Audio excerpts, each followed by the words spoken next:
એક બ્રાહ્મણથી લક્ષ્મીજી નારાજ થઈ ગયા.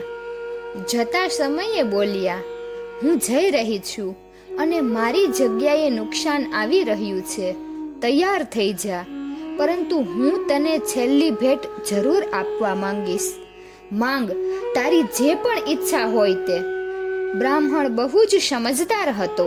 તેણે વિનંતી કરી કે નુકસાન આવે તો ભલે આવે, પણ એને કહેજો કે મારા પરિવારમાં પ્રેમ બન્યો રહે. બસ મારી આ જ ઈચ્છા છે.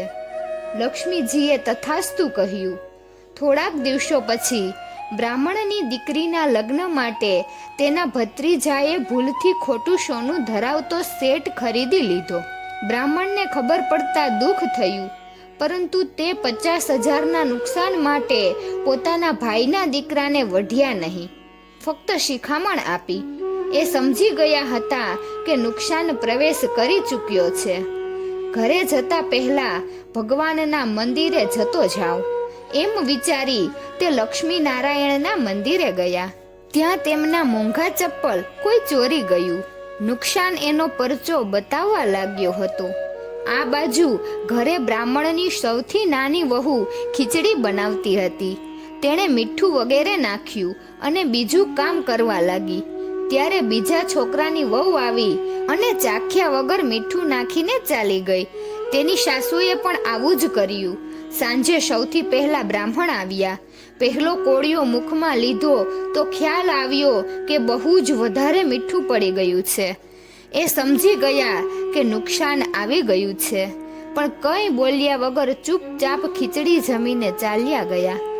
એના પછી મોટા દીકરાનો નંબર આવ્યો. એણે પણ પહેલો કોળિયો મોઢામાં મૂકતા તરત પૂછ્યું કે પપ્પાએ જમવાનું જમી લીધું? એમણે કંઈ કહ્યું? બધાએ જવાબ આપ્યો, હા જમી લીધું, કંઈ જ નથી બોલ્યા.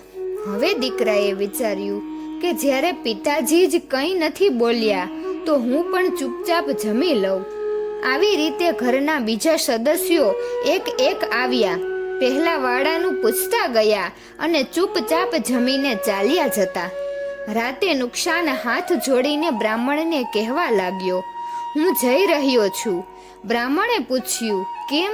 ત્યારે નુકસાન કહે છે, તમે લોકો 1 કિલો તો મીઠું ખાઈ ગયા તો પણ ઝઘડો જ ના થયો.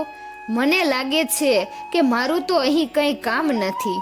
આ નાનકડી વાત પરથી આપણને એ શીખવા મળે છે કે ઝઘડો કમજોરી એ નુકસાનની ઓળખાણ છે. જ્યાં પ્રેમ છે ત્યાં લક્ષ્મીનો વાસ છે. સદા પ્રેમ વહેંચતા રહો. નાના મોટાની કદર કરો. જે મોટા વડીલો છે એ મોટા જ રહેવાના. પછી ભલે ને તમારી કમાણી એમની કમાણીથી વધારે હોય. તો મિત્રો, તમને આ વિડીયો કેવો લાગ્યો જરૂરથી કમેન્ટ કરજો, અને જો સારો લાગ્યો હોય તો વિડીયોને લાઈક અને શેર કરજો, અને અમારી ચેનલને સબસ્ક્રાઈબ કરજો. વિડીયો અંત સુધી જોવા બદલ ખૂબ ખૂબ આભાર. જય લક્ષ્મી માં.